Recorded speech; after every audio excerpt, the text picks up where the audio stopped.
কিয়ামতের ওই কঠিন ময়দানে 7 শ্রেণীর ব্যক্তিকে রব্বুল আলামিন তার আরশের নিচে ছায়া দিবেন।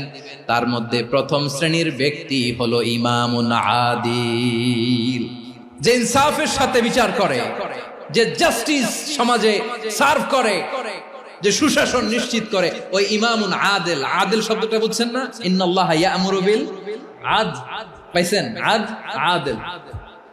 7 শ্রেণীর ব্যক্তিকে আল্লাহ তাআলা সুশীতল আরশের নিচে ছায়া দিবেন, যেদিন তার দেয়া ছায়া ছাড়া কোনো ছায়া থাকবে না। এর প্রথম হচ্ছে ইমামুন আদিল, ন্যায়পরায়ণ শাসক। চিল্লায় বলেন সুবহানাল্লাহ। আবার বিশ্বনবী বললেন, ইন্নাল মুকসিতিনা ইনদাল্লাহি আলা মানাবিরা মিন নূর আন ইয়ামিনির রহমান। কিয়ামতের দিন যারা ন্যায় পরায়ণ হিসেবে আল্লাহর সামনে দাঁড়াবে, কিয়ামতের দিন রব্বুল আলামিন তার আরশের ডান দিকে ওই ন্যায় পরায়ণ লোকদের জন্য আরশের ডান দিকে একটা নূরের